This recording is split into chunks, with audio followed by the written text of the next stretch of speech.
Hi, I'm Leonard Milch, and I've won Best Salesman 3 years in a row. Please don't buy anything from me. It burned as it went down my throat as I placed my flask of whiskey back into my jacket. Many people would have frowned at me for drinking before noon, but at this point, I could care less. I had become disillusioned these days. The job as a traveling salesman had taken a toll on me. I wanted out of this job, the one I had worked for the last 5 years and won the Best Salesman award for the last 3. It was surprising how good I was at the job. My boss loved my sales numbers. He called me the killer. But I wanted out, and it scared me to leave or even mention the possibility. People don't leave EK Inc. It's a job for life. You work until you retire. I sat there chain-smoking in the driveway of a tiny house in a cul-de-sac, a ranch-style building painted blue, with a perfectly manicured lawn with bright flowers growing in garden beds. I was envious. This was a life I craved, not a traveling salesman. My phone rang and I looked up at the screen. It was my boss. Hello? Have you made it to Miss Waddle's house yet? His gruff voice asked. He knew the answer already. Yeah, I'm here. I'm about to go up to the door. Do we know anything about her? No, she just signed up last week wanting to see our products. But she seems like a solid lead.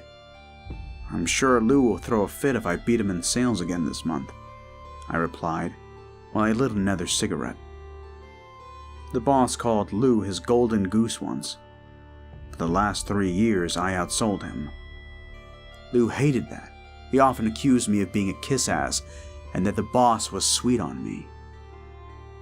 Well, when Lou quits being such a slouch, he can get a solid lead again. Now go get him. Killer. The phone clicked. I gazed over to my passenger seat to see my briefcase. I took a heavy breath and grabbed it, exiting my car. I could only imagine what Mildred Waldo would be like. It sounded like the name of a plump, middle-aged woman who loved cats. I could imagine what her couch would smell like when I closed my car's door. As I stepped onto the porch, I put a stick of gum in my mouth. Hopefully it would cover the smell of cheap whiskey on my breath. Always be professional, even if you hated your job, is what I told myself in these moments. I knocked on the door. The sound of barely audible footsteps came behind it. It slowly cracked open. A soft face with blue eyes looked at me from the other side. Hello, can I help you? Yes, miss. I'm looking for a Mildred Waldo. I'm her. Now, what can I help you with? I pulled out a business card from my pocket and handed it to her. Mildred looked it over and back to me before opening the door. I stepped inside. The foyer was a bright yellow. It was warm and welcoming. I didn't expect you guys to get back to me so soon. Mildred was not the fat, aged woman I had predicted. Instead, she was a blonde woman that looked in her late 20s. She had soft features with delicate, fair skin. Her eyes, though, they were piercing. Something, though, told me that the woman carried a sadness. I had learned to read people while working the job. We pride ourselves in our promptness to our current and future clients. My name is Leonard Milch, but you can call me Leo, I said, extending my hand when I entered. Mildred, but everyone calls me Millie. We shook hands, and Millie motioned me to follow her. She led me into a blue room, which looked like the living room. It did not smell of cats, thankfully. The room had nice furniture. Millie had good taste, from what I could tell. She ported for me to sit on the black leather couch that sat behind a stylish glass coffee table. Do you want any coffee or tea? She asked. Coffee sounds great, actually. How do you like it? I settled into the leather cushion, laying my briefcase on the table. Just black will be fine. I observed as Millie left the room and unlatched my briefcase. The best products of EK Inc. lied inside. A set of knives that one could buy from an infomercial. Lotions and vitamins that supposedly made you look younger and gave vigor. And last, a small black box. The one product we offered that no one else could. I placed all of the items, except the black box, on the table. It puzzled me why someone like Millie would ask for a sales rep to come visit her house. I studied the living room, noticing how well kept it was. Millie didn't seem like the type that would need any of our products. When I looked over to the end table, I saw something strange. A picture that was face down. I turned it over and noticed it was Millie with a man. A handsome fellow who embraced her as they stood on the beach. "Here's your coffee," Millie said, surprising me as she noticed me examining the picture. "That's my husband, Henry. I don't look at that picture. It reminds me too much of better times." I turned it back down. "Sorry, I wasn't trying to be nosy. So, do you want to get started?" She nodded. "Well, the first thing I want to show you is our premium kitchen knives. They are American-made, giving jobs to so many fine men and women in our great country." "That's nice, I suppose." "They are above nice. Some of the best chefs around the world are switching to these knives." I lied as I grabbed one from our coffee table. "They're one of the best-selling items we have, and we have the best price on them."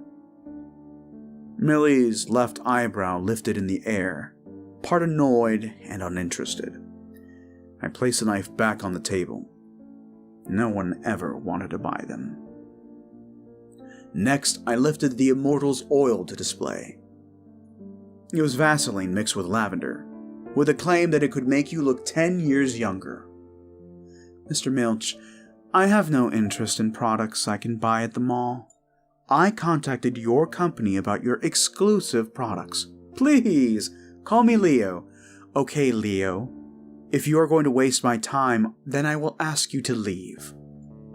I sighed as I opened my briefcase again. I had hoped it would not have to come to this.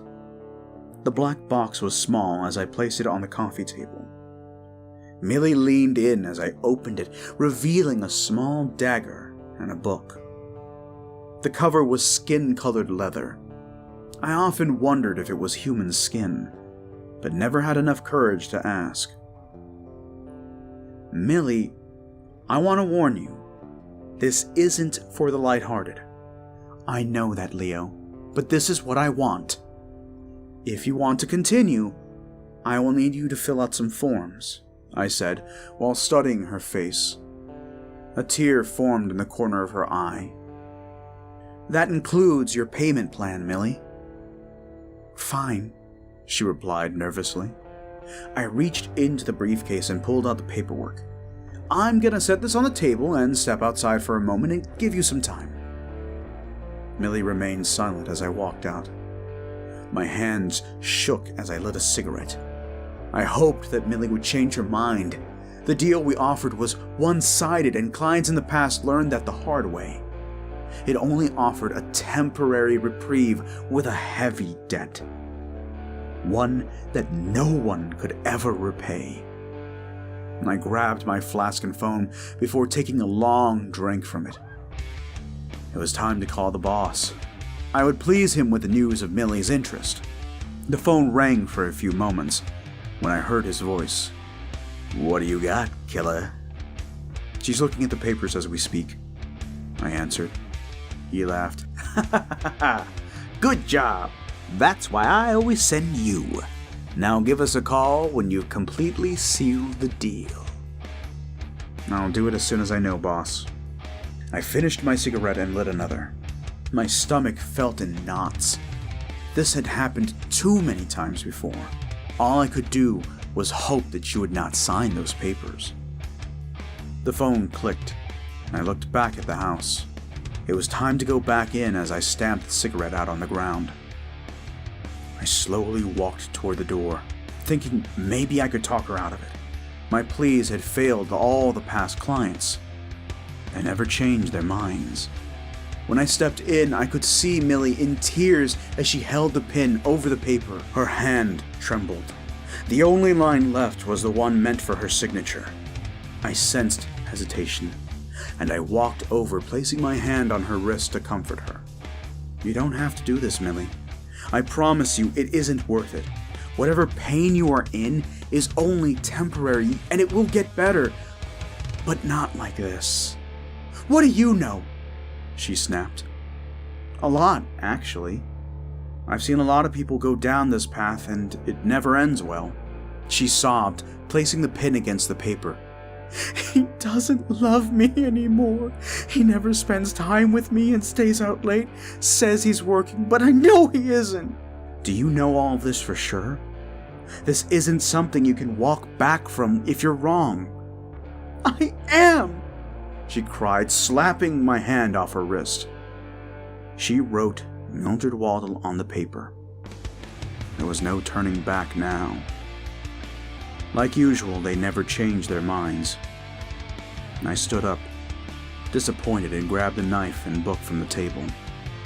Give me your hand, Millie, I said, extending my palm out. She stood up and placed her hand in my palm. I turned it over, running the blade down each finger as she winced in pain. I always tried to be gentle. I've had practice doing this. Millie makes number 62 of people I've damned. I held on until the blood poured generously, and then placed a hand on a blank page of the book. The crimson seal was complete. Now all there was the final step. Say the name of the person who wronged you, I said. Henry Waldo, she cried. Now we wait. Go bandage your hand. She left the room again as I took another sip from my whiskey. The sense of guilt came over me. I remember when I didn't feel the self-loathing when I first started, but now it was constant with every seal I got. How long does it take? Millie asked, curiously entering the room. Her hand dripped of blood still, even with the cloth she was using to apply pressure. Not long, I muttered with defeat. I could hear the sound of a phone ringing. It wasn't mine, but Millie's as she pulled it from her pocket. Her eyes lit up as she gazed over at me.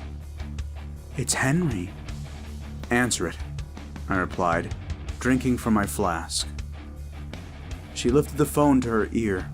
The sound of a man screamed from the other end, with Millie's face showing pleasure. The voice tried to speak between the shrieks of agony. Her face quickly changed, too. No longer with a smile, but tears in her eyes and a look of guilt. She dropped the phone to the ground. Millie buried her face in her hands, smearing blood on her pretty fair skin. I walked over to her and knelt down as she looked to me. Those eyes, once blue and mesmerizing, now hollow. They spoke of a sorrow and regret. He said he always loved me, that I was the only one he ever truly loved. I turned the flask over my mouth and emptied the rest of the liquid down my throat. I had tried to spare her and convince her to stop, but they never listened, and they always immediately regretted. It was the last part that always bothered me. Millie, one day someone is going to come to collect. And when that day comes, I hope for your sake, it's me. What should I do? She pleaded. Nothing now. You should have just bought the damn knives, I replied coldly. I stepped outside the house and entered my car. My address book had 3 more leads in the state. I hoped that the next ones wouldn't want to opt in for the Crimson Seal.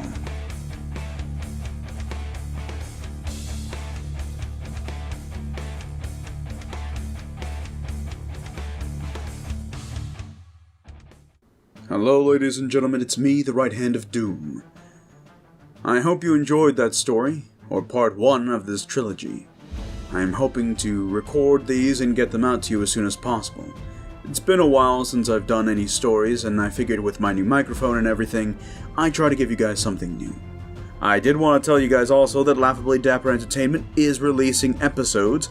You can find it on Apple, Spotify, and any other places where you can try to find your podcast. We actually also have been uploading our videos to YouTube on the Laughably Dapper channel, which I will have a link in the description.